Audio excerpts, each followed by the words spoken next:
Now, I'm just here in Osijek in Croatia, and it is a wonderful, friendly and welcoming place. But of course, like any countries, there are things you can do to really annoy the locals.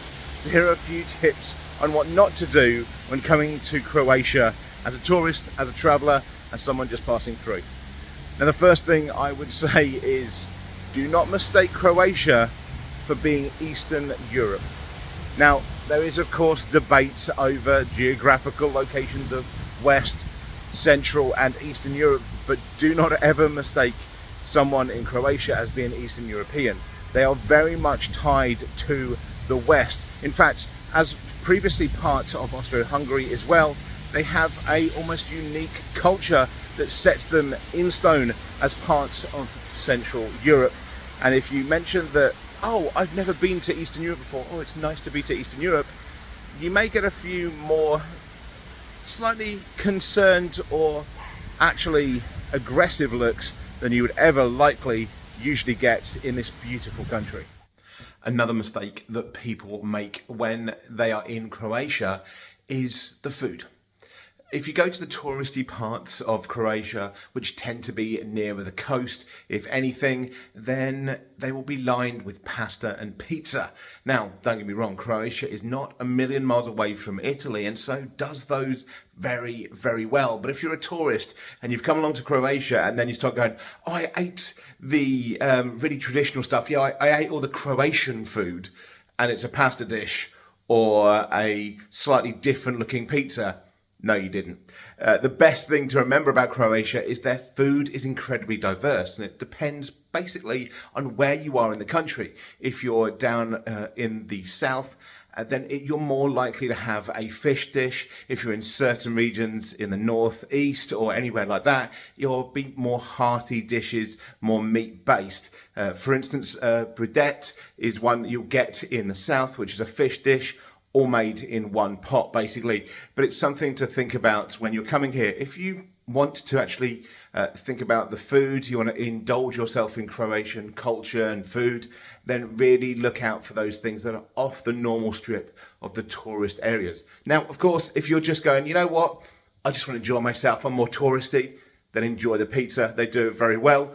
But it's something you may want to avoid if you're talking to Croatians and bigging up their pizza as something that is traditional.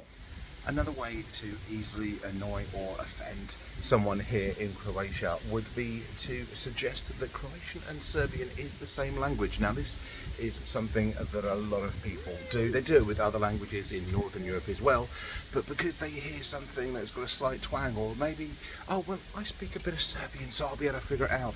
Connecting the two like that can be a great way to get yourself into a massive argument. Whilst there may be similarities, there are also similarities across a lot of languages that have similar bases. It doesn't mean they're the same, and there's a lot of cultural context when you're speaking here in Croatia.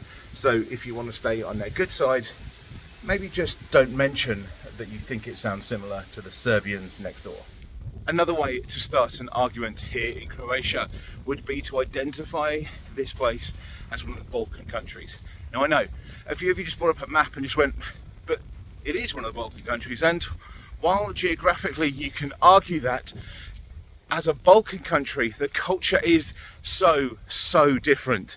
It spent so long, as I've said before, as part of Austria-Hungary, that its culture is firmly fixed in a different area of Europe. Its culture is not the same as the rest of the Balkan countries, and they very much, on the whole, don't accept themselves as being part of the Balkans. So you can start that argument if you like, but if you just want to have a good time in Croatia, maybe don't bring it up.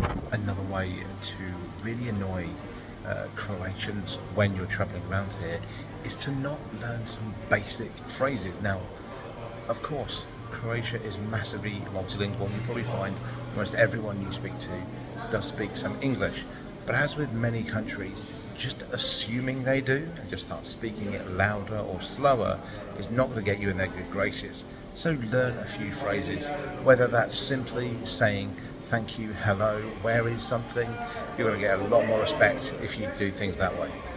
Now, obviously, these are pretty subjective ideas on what might annoy someone from Croatia. Some of them, like the idea of being a Balkans country, I actually know some Croatians that are just like, yeah, we are. But it's definitely a way of starting an argument in many places, coffee shops, bars, whatever, when you're out there. So you may still want to avoid it. And obviously, there's a load more things that I'm sure people out there have realized when they've gone out there and gone, oh my God, that was something I shouldn't have said, that was something I shouldn't have done. I know in certain areas, the idea of tourists doing certain things is a big no-no. There are so many things that really annoy locals in the more touristy areas of Croatia. And if you know any of them, please put them in the comments below. Or if you are Croatian, hey, what is it that we do that annoys you? What should we avoid when coming to Croatia? Let us know, because I certainly don't want to annoy you, and I'm sure most people watching this don't want to. I'm just trying to give a few ideas on maybe what to avoid when visiting this amazing country. So yeah, if you do have any others that you think, actually, pretty sure that annoys Croats too, let us know in the comments below. But thank you for joining us.